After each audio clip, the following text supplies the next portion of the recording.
finalement, ne voilà-t-il pas qu'en 2013, où j'avais commencé le site avec juste 50 euros, parce que j'ai fait la première version. Bienvenue dans Succès Made in Femme, le podcast où vous découvrirez des femmes talentueuses, leurs techniques et leurs stratégies de succès. Si vous êtes prête à apprendre leurs secrets vers le succès, prenez un stylo, votre bloc-notes, mettez-vous à l'aise et écoutez Succès Made in Femme. Je suis Claudia Ravo, nous pouvons commencer. L'invitée de Succès Made in Femme aujourd'hui est Doris Noll, fondatrice de la plateforme caribexpat.com. Elle est également responsable marketing digital à Sainte-Lucie.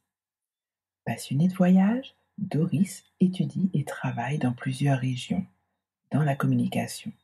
Depuis 2017, elle est la responsable marketing digital au sein de l'Organisation des États de la Caraïbe orientale. Vous découvrirez comment en 2013, en recherche d'emploi, elle crée seule le site caribexpat.com avec tout juste 50 euros. 6 ans, des heures de formation en autodidacte plus tard, Doris décroche le premier prix du Luminador et compte 3 collaborateurs de plus dans l'équipe. Ivan, David et Nadège. caribexpat.com est une communauté solidaire en ligne qui enregistre aujourd'hui plus de 10 000 visiteurs par mois dans 200 villes du monde et propose des services pour réussir son projet à l'étranger. Grâce à sa collaboration avec la radio RCI Martinique, Caribexpat est présent dans la quotidienne Les Antillais dans le monde. Doris raconte comment elle gère un poste à responsabilité, une plateforme avec 2500 membres et une collaboration à distance avec une équipe aux 4 coins du monde. Elle témoigne de son expérience féminine dans des environnements de travail et culturels différents. Elle explique comment son audace et détermination lui ont permis d'accéder au poste de responsable marketing digital. Vous aurez envie d'être confortablement assise pour cet épisode, tandis que Doris dévoile sa vision sur les qualités nécessaires pour réussir et avoir du succès dans l'univers entrepreneurial avec un emploi à plein temps. Bienvenue sur Succès Made in Femme, Doris. Bonne année. Merci, bonne année à toi aussi, Claudia. Tu as créé la plateforme Caribexpat, qui est actuellement la référence en matière de networking pour les expatriés. D'où vient ta passion pour l'international? La première fois où j'ai voyagé dans un territoire non francophone et sans mes parents, j'étais mineure et je suis partie dans un pays anglophone. Et je pense que c'est depuis plus jeune, puis au fur et à mesure, après le bac, j'ai fait 3 ans d'études en école de commerce en Martinique. Ensuite, je suis partie en Hexagone, mais j'ai toujours été attirée par l'international. Donc, j'ai étudié ou travaillé dans plusieurs pays, aux États-Unis, à Porto Rico, au Brésil, et aujourd'hui je vis à Sainte-Lucie.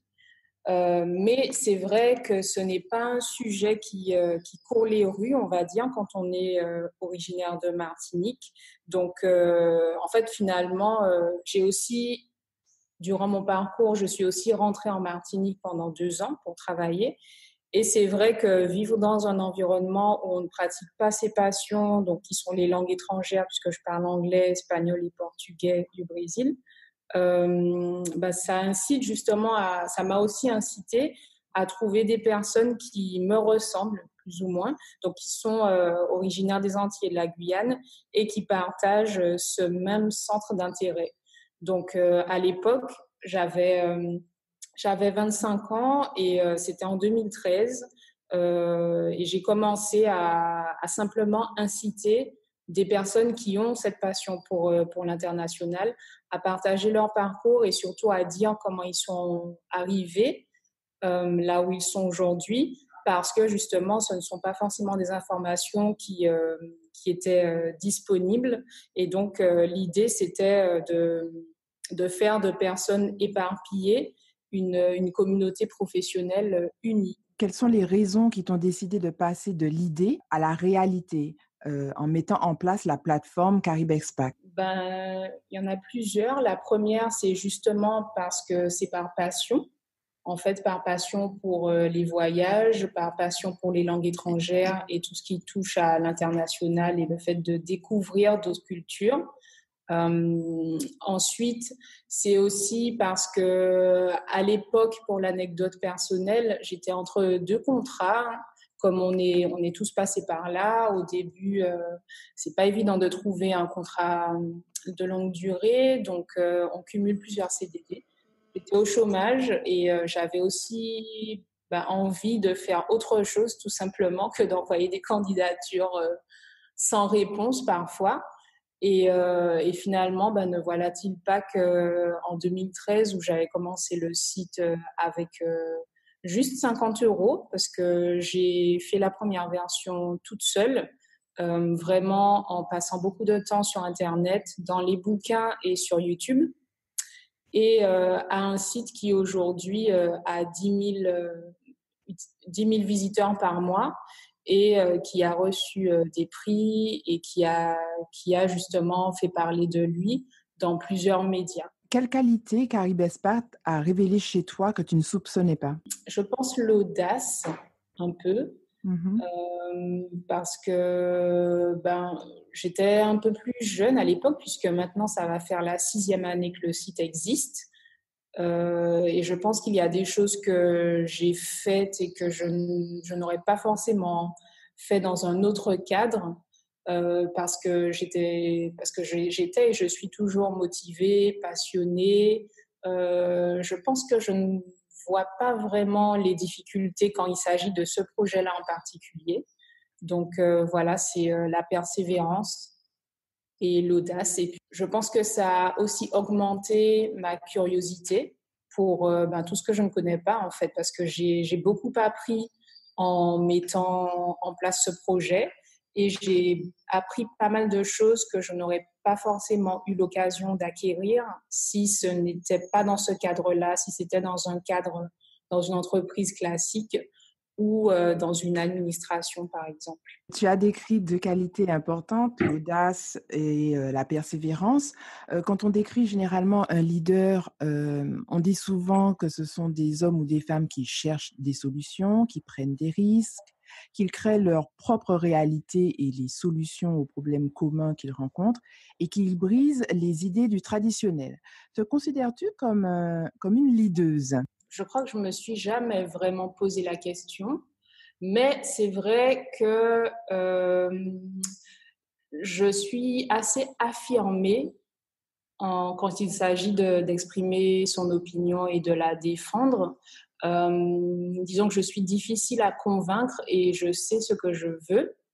Même si parfois ça prend du temps pour l'obtenir, je sais avec qui je veux travailler, avec qui je veux être, de qui je veux être entourée et de quel type de personne avec qui j'ai pas spécialement envie de créer des liens, par exemple. Voilà, c'est vrai que ça pousse à être efficace et à essayer de ne pas trop perdre de temps.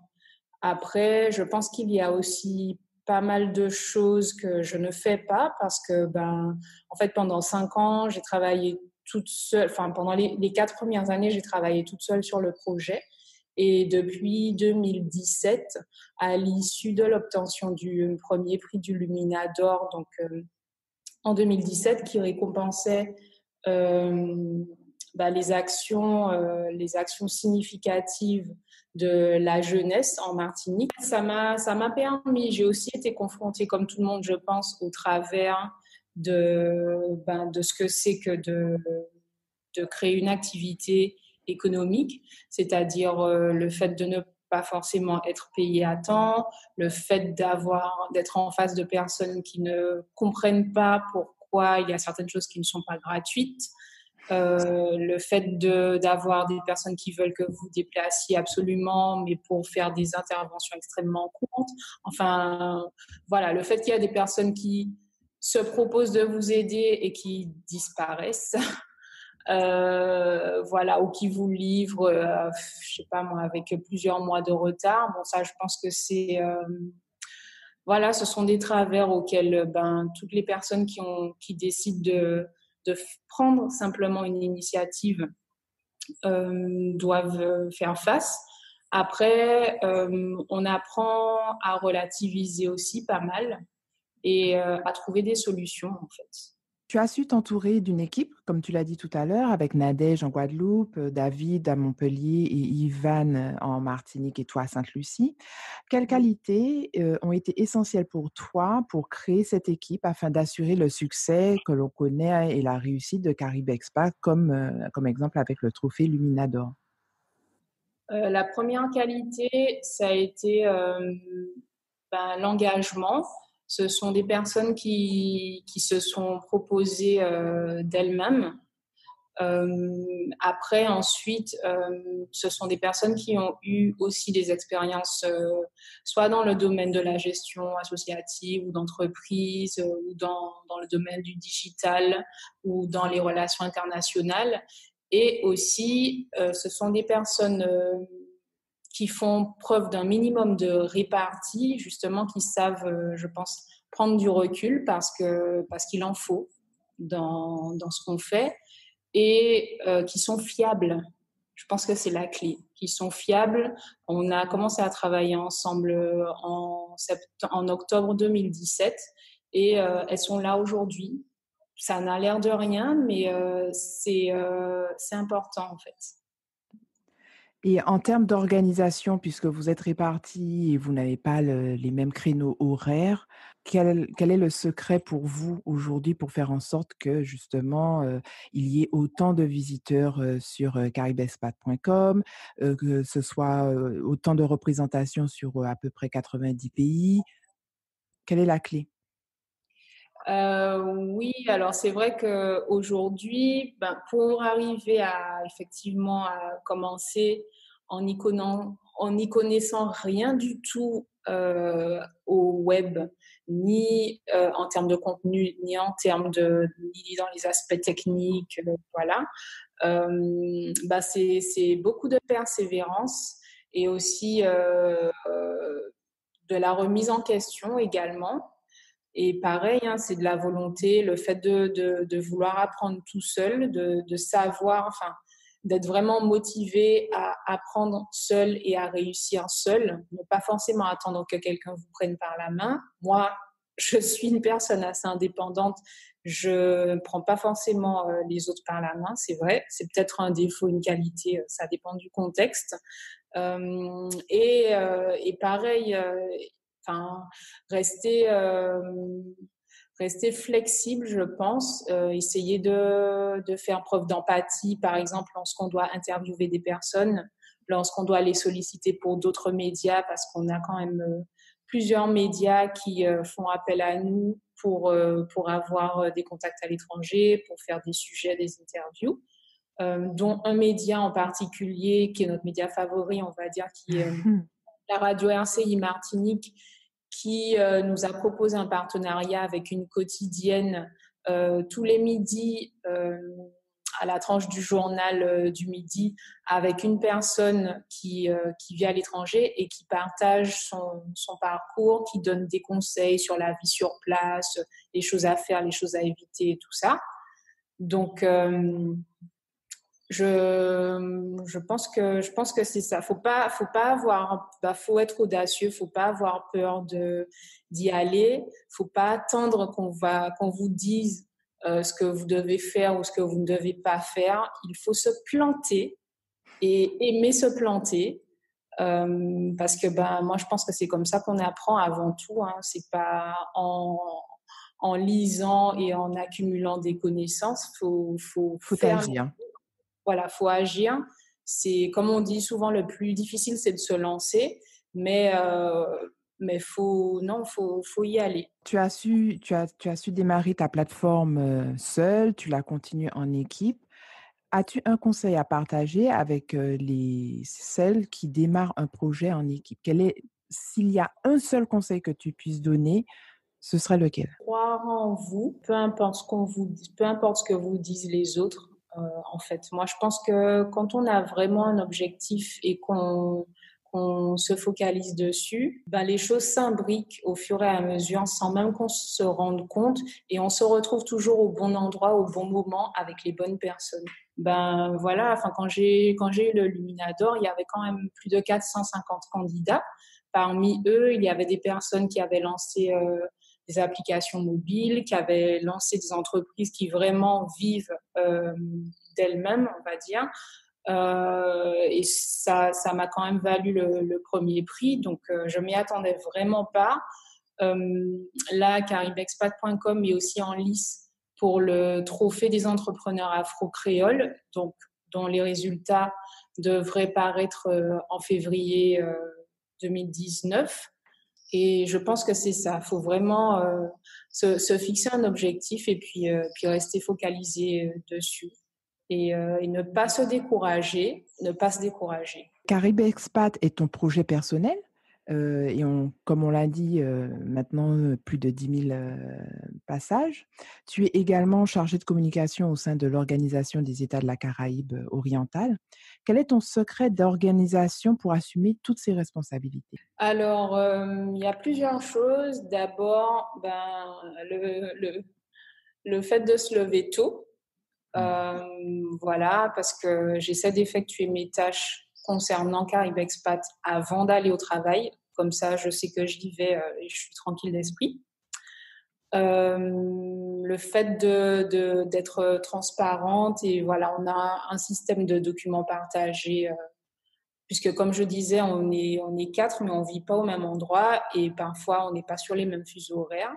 Donc, grâce à ce système-là, en fait, tout le monde peut consulter tout ce qui se passe en tapant des mots-clés et puis en retrouvant un peu, voilà, des comptes rendus de réunions ou de démarches de prospects ou de partenaires ou des factures, enfin tout.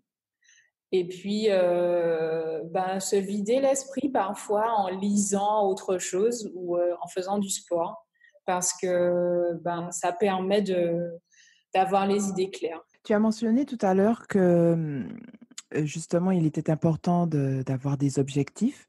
Nous sommes en janvier, le mois où l'on se fixe tous les objectifs pour, l'année.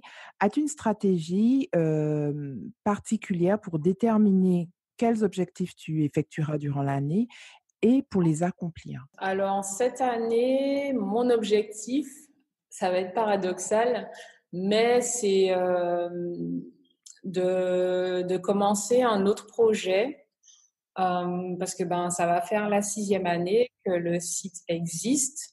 Et voilà, au début, j'ai commencé avec vraiment pas grand-chose. Et puis, aujourd'hui, effectivement, on peut compter plus de 2500 membres dans plus de 80 pays. Maintenant, le site est à sa 3e version. On a 7 partenaires. On vend des billets d'avion. Sur Caribe Expat, on peut acheter des billets d'avion. On peut aussi, lorsqu'on a pris l'avion et qu'on arrive en retard, on peut aussi se faire indemniser. On peut trouver des contacts pour décrocher des stages à Porto Rico, aux Bahamas, au Canada, un peu partout. Enfin, on a une batterie de services qu'on n'aurait pas forcément pu proposer si on n'avait pas eu ces bonnes statistiques-là. Et puis, les services proposés, il n'y a pas de secret. Ce sont des membres de la communauté, donc qui sont inscrits sur Caribe Expat, qui suivent le projet, qui croient en son potentiel et qui acceptent de mettre à disposition leur expertise avec des tarifs spéciaux membres. Voilà. Mmh. Mais donc, en termes d'objectifs, je pense que finalement, même si j'aurais voulu que ce soit que les statistiques qu'on ait soient un peu plus élevées, mais bon, je pense que toutes les personnes qui prennent des initiatives ou qui ont des projets dans le cadre de l'entrepreneuriat, en fait, on n'est jamais vraiment satisfait de toute façon. Donc, cette année, paradoxalement, l'idée, ce que je voudrais vraiment faire, c'est essayer d'apprendre autre chose et de me focaliser un peu sur autre chose. même si ça peut servir à caraibexpat.com, mais essayer de développer d'autres choses parce que ce que j'aime aussi avant tout, c'est le fait d'apprendre. C'est le fait d'apprendre constamment, de découvrir de nouvelles choses, de Qualité toujours, d'un leader, hein. voilà, bah, de toujours d'être curieuse, de s'intéresser à d'autres sujets. Donc, au bout de 6 ans, oui, j'ai envie de m'intéresser à d'autres sujets aussi. Le fait d'avoir travaillé à l'international, tu as parlé de Porto Rico, les États-Unis, le Brésil. Est-ce qu'il y a des stratégies justement pour, accomplir tes objectifs qui viennent de l'international et qui ont été, des accélérateurs et des motivations supplémentaires pour faire en sorte que tes objectifs soient accomplis? Alors, mon parcours, il n'a pas forcément été classique dans le sens où, mais en même temps, il illustre bien le fait, comme je disais, justement, hein, le concept de se fixer des objectifs peut-être à long terme, mais de se dire, voilà, si je veux vraiment atteindre tel objectif, qu'est-ce que idéalement il faudrait que je fasse et essayer de noter en fait ce que vous devriez faire.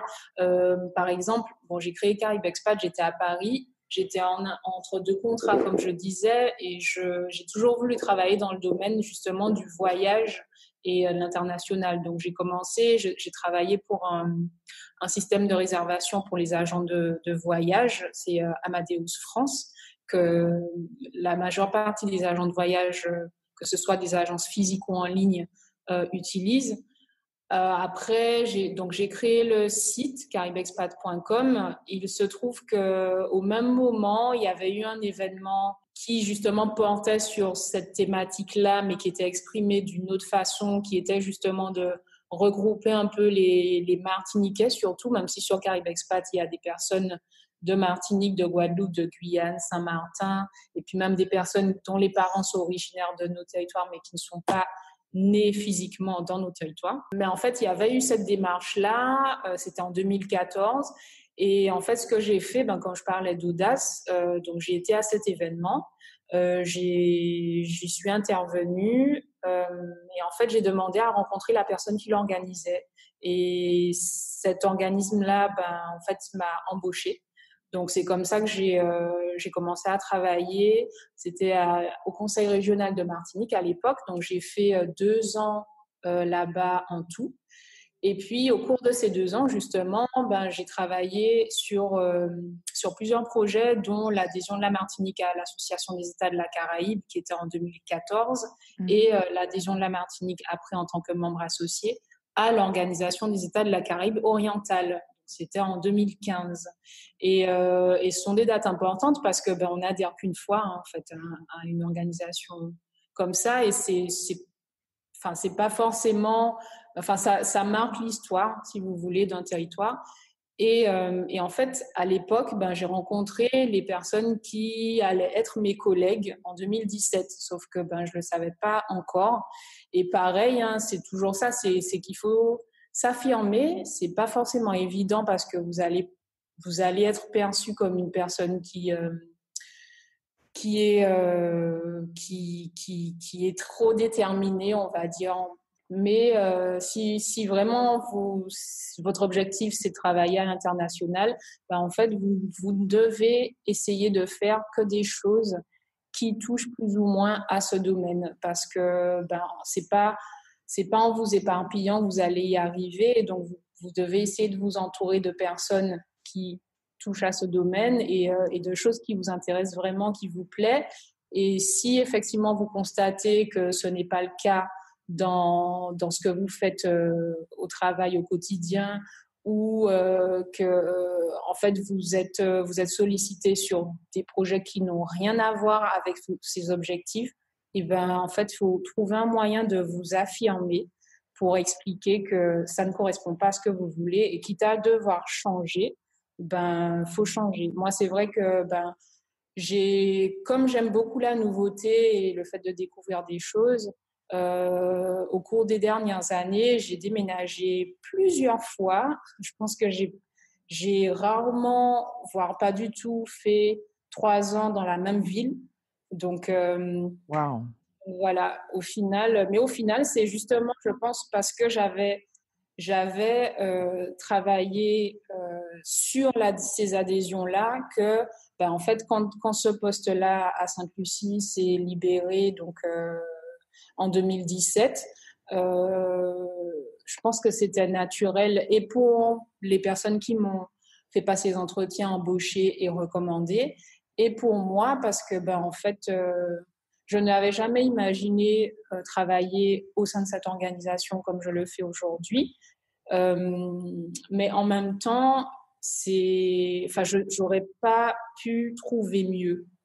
Moi, à chaque fois, c'est ce que je me dis, c'est que voilà, je suis arrivée à l'ancien conseil régional de Martinique parce que bah, c'était dans un cadre un peu particulier. J'avais déjà lancé une initiative sur un sujet qui était, on va dire, tendance à ce moment-là. Et on m'a proposé un poste alors que c'était pas forcément prévu finalement, puisque j'ai quand même déménagé de Paris, je suis rentrée en Martinique et si j'avais pas eu cette proposition, j'aurais certainement été ailleurs. Et voilà, en Martinique, finalement, bon ben, après 2, 3 projets, j'ai estimé que j'avais fait le tour du sujet. Et comme par hasard, ben, j'ai décidé d'abord pendant un an, hein, en 2016, de me consacrer uniquement à Caribe Expat, parce que ben, pour des questions pratiques aussi, j'avais cumulé plusieurs CDD. Euh, et finalement, ben, je me suis dit qu'au bout d'un moment, voilà, ça valait pas forcément le coup de continuer plus que ça. Il y avait pas forcément, à part ces 2 grandes adhésions-là à l'AEC et l'OECS, d'autres projets phares qui me tiendraient à cœur. Donc, voilà, je j'ai pas hésité. Comme je dis, à un moment donné, il faut s'affirmer aussi, même si les personnes autour de vous vont vous dire que ben voilà, ça peut quand même être considéré comme un travail alimentaire, donc elles vont vous encourager à rester, même si vous n'aimez plus trop l'environnement, mais bon, elles vont pas, voilà, parce qu'elles pensent autrement et justement, et elles vous perçoivent comme une personne qui ne suit jamais la majorité, mais c'est pas grave, on retombe toujours sur ses pattes après, et Mhm. au final, ben, oui, je suis là parce que je pense que, pareil, hein, il n'y avait pas forcément beaucoup de personnes qui avaient ce profil-là et qui avaient déjà travaillé sur le sujet avant. Donc, je pense que pour mes employeurs actuels, c'était la plus simple, en fait, des solutions et la plus naturelle. En résumé, l'important pour toi, lorsque l'on fixe des objectifs, c'est de savoir dire non aux situations qui ne coïncident pas avec ces objectifs et saisir les opportunités qui se présentent. Oui, c'est exactement ça. Et puis, ne pas regretter aussi. Tu as travaillé dans différents univers, dans une institution aujourd'hui, dans 2 institutions, dans le domaine privé, dans des univers culturels aussi différents, au Brésil, aux États-Unis. As-tu noté une différence dans le domaine professionnel en ce qui concerne les femmes? Est-ce qu'elles évoluent différemment en fonction des pays ou il y a des similitudes avec l'environnement que tu connais aujourd'hui et en Martinique? Je pense que dans la culture d'Europe occidentale, on va dire, enfin, en tout cas à Paris, et oui, on va dire Europe occidentale, disons que on a beaucoup plus de notions qui sont mises en avant, comme l'égalité des femmes, le fait enfin, les gens n'ont pas peur de mettre des mots sur des situations comme le fameux plafond de verre pour les femmes qui ont envie comment dire, d'avoir accès à des postes de management. Mhm. Euh, ou alors pour les femmes qui ne correspondent pas aux standards européens, qui ne sont pas forcément, enfin, qui sont noirs ou qui sont, je sais pas, qui ont une autre couleur de peau que la couleur standard, ou alors qui sont un peu mélangées, ou enfin bref, qui ne correspondent clairement pas aux standards européens, on va dire, de la femme leader. Je pense quand même que c'est peut-être plus accessible parce que justement les personnes sont au courant de ces problématiques et elles ont peut-être moins peur d'en parler. Puis on est en France et mine de rien, quand on travaille pas en France justement, on se rend compte que c'est un pays qui a vraiment une culture de la contestation pour tout et n'importe quoi. Alors ça a du bon, comme justement pour sensibiliser sur des sujets comme ça par rapport, enfin, liés au développement des femmes et aux carrières professionnelles, au parcours professionnel des femmes. Mais ça, c'est justement quand on va, enfin voilà, au Brésil, c'est différent. C'est une culture où on a beaucoup plus un peu de machiste, on va dire. Mais ça, c'est au Brésil et c'est aussi dans pas mal d'autres cultures de pays latino-américains. Où la femme c'est plutôt la personne qui va être la femme parfaite pour tenir sa maison, hein, comme on dit, s'occuper de ses enfants, de son foyer, ce genre de choses, qui ne va pas forcément trouver sa place dans le milieu professionnel parce que son mari travaille pour deux, voire pour 3, 4 ou 5 personnes selon le nombre d'enfants que vous avez. Voilà, c'est la vie de famille est très importante. Parfois, on reste vivre chez ses parents pendant un petit moment. Voilà, ici aussi à Sainte-Lucie, c'est assez ça. En plus de la partie religion, parce qu'ici, qui renforce un peu le côté traditionnel, parce qu'ici, par exemple, avant de commencer une réunion, il est fréquent d'avoir quelqu'un qui va faire une prière, ce genre de choses. Alors pour nous, quand on a une partie de notre culture qui est à moitié française, on va trouver ça bizarre parce que pour nous, voilà, on a intégré le concept de laïcité et c'est inconcevable. Mais enfin, voilà, mais en même temps, ça enrichit et on se rend compte justement de la chance qu'on a. Et, euh, et pareil, hein, ça vous pousse à vous affirmer parce que vous n'êtes pas obligé. Vous pouvez vous adapter, bien sûr, mais vous n'êtes pas obligé de vous fondre dans le moule en adoptant tout ça. Ici, à Sainte-Lucie aussi, je pense que pareil, comme dans les cultures latino-américaines, il y a pas mal de choses qui se disent pas autant qu'en France parce qu'on a moins cette culture de la contestation. Ici, quand quelque chose ne vous plaît pas, généralement, vous ne protestez pas, vous ne contestez pas, vous ne proposez pas comment dire, vous faites pas de contre-proposition, même argumentée. En fait, vous partez. Voilà, vous allez, vous pouvez démissionner, chercher du travail ailleurs. Mais moi, au début, j'étais surprise parce qu'on a l'impression que, puis il n'y a pas cette culture non plus de grève, de protestation, enfin, vraiment pas. Et d'ailleurs, en Martinique, on a justement cette culture de la protestation et à Sainte-Lucie et dans d'autres îles, on est très connus pour ça d'ailleurs.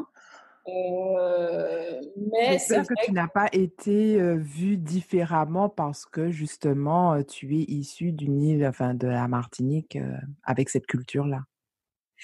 Alors ça, il faudrait que je demande à mes collègues, mais je pense qu'ils ont quand même noté enfin, on voit que je suis pas, on voit que c'est pas exactement. Enfin, quand on vit en Martinique ou dans les Antilles françaises, je pense, on pourrait dire qu'on est caribéen, mais quand on est en dehors, on se rend bien compte que on n'est pas vraiment caribéen. Enfin, on ne l'est qu'à moitié. On ne l'est qu'à moitié déjà physiquement. En termes d'ambiance, de langue, de culture, comment dire, De mentalité? voilà, de mentalité. Ici, je dis beaucoup que les gens se laissent vivre. Alors, paradoxalement, quand on vit à Paris et quand on arrive dans des grandes villes européennes comme Paris, on va devoir faire face à des clichés comme quoi, enfin, les personnes qui sont originaires des Antilles sont pas forcément dynamiques, enfin, ce genre de choses. Mais quand on sort de Martinique et qu'on va dans les îles d'à côté, en fait, on va penser la même chose parfois que les personnes des grandes villes européennes qui nous voient comme ça, en fait. Parce qu'en fait, dans la Caraïbe, les personnes se laissent beaucoup vivre. C'est plus petit, la vie est simple, vraiment extrêmement simple. Et voilà, les gens relativisent beaucoup par rapport à tout ce qui est urgence, tout ce qui est important, tout ce qui est organisé ou pas organisé. Les gens sont plutôt souriants. Je trouve qu'ils s'énervent pas tant que ça. Enfin, je pense que parfois, nous, on peut être perçus comme des personnes qui sont trop impatientes, justement, parce qu'on a ce côté, c'est là qu'on se rend compte qu'on est vraiment qu'à moitié caribéen, parce qu'on a ce côté français où il y a des règles pour tout, où voilà, c'est pas, on n'a pas forcément beaucoup la culture de la négociation, enfin, voilà, et on va être perçu comme trop rigoureux, Exigeant. trop impatient, exigeant, enfin bon, voilà. Quel trait culturel ou habitude des femmes de la Caraïbe t'a le plus marqué au point que tu l'as gardé aujourd'hui? Je pense justement le fait de relativiser et de se laisser vivre en fait. C'est-à-dire qu'ici, parfois, on aurait l'impression que tout est fait à la dernière minute et pourtant, tout est toujours bien fait. On trouve toujours des solutions. C'est jamais la panique. Donc, ouais, ce serait plutôt ça, je pense. Hein. C'est, oui, c'est la façon de vivre, le fait de se laisser vivre un peu plus, on va dire.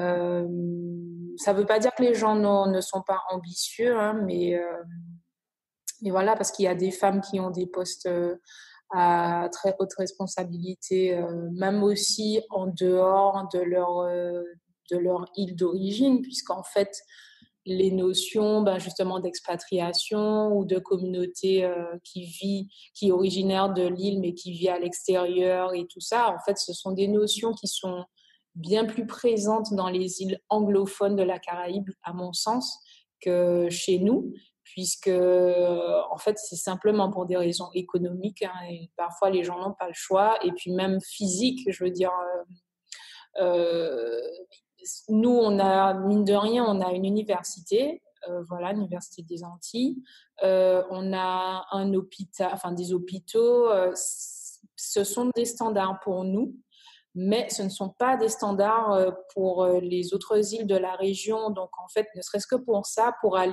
faire des études supérieures parfois, même au-delà de l'équivalent du bac et du bac plus 2, les gens sont obligés de partir ou faire des cours en ligne quand ils ont les moyens. Parce que pareil, hein, comme on est à moitié français, donc on a pas mal de choses qui sont gratuites ou semi-gratuites, qui nous paraissent qui se sont devenues des acquis et qui nous paraissent être standards, mais qui n'ont rien de standard à partir du moment où on est aux États-Unis, au Brésil ou bien, voilà, comme dans une île anglophone comme Sainte-Lucie.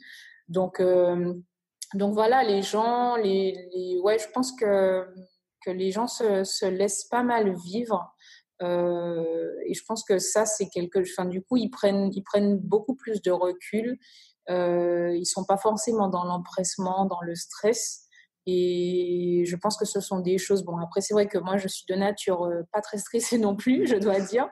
Mais c'est vrai que ce sont des choses qui et sont très respectueux aussi. Hein, enfin, je veux dire, vous pouvez être dans d'autres, enfin, à poste équivalent, vous pouvez vous retrouver dans une situation où les gens seront peut-être désagréables avec vous, ou vont hausser le ton, ce genre de choses. Ça fait 2 ans que j'habite ici. Dans le cadre de mon travail, je demande encore à voir. J'étais surprise, voire choquée de voir à quel point les gens prennent du recul et à quel point ils sont respectueux et voilà, ils vont pas hausser le ton. Ça ne veut pas, enfin, ils vont quand même vous faire comprendre quand voilà, ils ont des messages à faire passer, qu'ils ont vu que ils ont pour répéter, ça ne passe pas. Mais ils vont pas hausser le ton, ils vont pas comment dire, vous faire de remarques, mais de façon sur un ton désagréable, ou vous mettre dans une situation où vous avez limite l'impression que c'est d'une sorte qui se rapproche du harcèlement moral ou ce genre de choses, comme il arrive, hein, qu'on retrouve dans d'autres environnements de travail, dans d'autres cultures. Mais non, non, c'est ici, J'étais vraiment très surprise de ça. C'est pour vous dire à quel point les gens se laissent vivre. Je pense qu'ils ont bien conscience de la chance qu'ils ont de vivre dans un La, environnement qu'il est. la Et fameuse notion du layback américain. voilà, c'est un peu ça. C'est un peu ça, oui. Ben, merci beaucoup. Maintenant, on approche vers la fin de l'interview. Il y a les questions brûlantes. Quelques questions. Tu nous dis tout simplement la première chose qui te vient à l'esprit. Avec quelle femme échangerais-tu de place une journée et pourquoi? Ouh, alors là, très bonne question. Je pense avec une ministre, Eh ben, pourquoi pas, ma foi. mais je ne saurais pas citer laquelle parce que j'ai pas d'idée là tout de suite, mais certainement peut-être ça, je sais pas. Avec un poste à responsabilité comme ministre. Voilà, une ministre ou une femme qui est CEO d'une entreprise. Intéressant. Quelle application est la plus utile dans ton quotidien aujourd'hui? Google Drive, je ne sais pas si on peut dire que c'est une application, mais oui, Google Drive, parce que comme je disais, comme quand on travaille avec des personnes qui ne sont pas dans le même pays ni sur le même fuseau, c'est pratique. Quel est le sujet qui te passionne, que tu pourrais aborder si tu étais l'invité d'un TED Talk et qui soit en dehors de tes domaines d'expertise, à savoir la communication et l'international? La confiance en soi. Très intéressant. Faudrait faire un TED Talk avec toi alors. Non, je suis pas. Je suis pas le. J'aime bien. Je pense que ce qui est bien aussi d'avoir une activité en ligne, c'est qu'on n'est pas obligé de se montrer en fait pour avoir des résultats. On peut juste travailler, se rendre utile aux autres, mais pas forcément se mettre en avant tout le temps. Donc pas de TED Talks a priori. Et quelle est ta citation préférée? Alors il y en a deux. Il y en a une, mais je ne saurais pas qui l'a dit. Je crois que c'est Don't look back, that's not where you're going. You're not going this way. Pardon. Don't Ouais, look back, you're not going this way. ouais. Le fameux «Ne regarde pas dans le rétroviseur, c'est pas par là que tu vas». Voilà. Et il y en a une autre. Il pensait que c'était impossible jusqu'à ce qu'il l'ait fait. Très belle citation. Ce sont des citations qui te guident. Oui, surtout la première. Don't look back, you're not going this way. Puisque tu nous as dit que les regrets ne faisaient pas partie de tes habitudes. Exactement. Bien, merci Doris d'être restée avec nous sur Succès Made in Femme. Comment rester en contact avec toi et avoir des informations sur Caribe Expat? Vous tapez caribexpat.com, donc il y a le site. Sinon, vous pouvez nous envoyer un message via la page Facebook et l'adresse team@caribexpat.com, donc TEAM @caribexpat.com. Voilà, merci beaucoup Doris. Merci beaucoup et l'entretien était super et super intéressant et j'espère que il y aura d'autres femmes qui se prêteront au jeu. Merci beaucoup, à bientôt. À bientôt. Merci d'avoir écouté un nouvel épisode de Succès Made in Femme. Si vous souhaitez écouter d'autres épisodes, visitez le site web succèsmadeinfemme.com. Et si vous souhaitez rester connecté à l'actualité de Succès Made in Femme, suivez-nous sur Facebook et Instagram. Rejoignez également la communauté Facebook de Succès Made in Femme pour des stratégies et des astuces exclusives.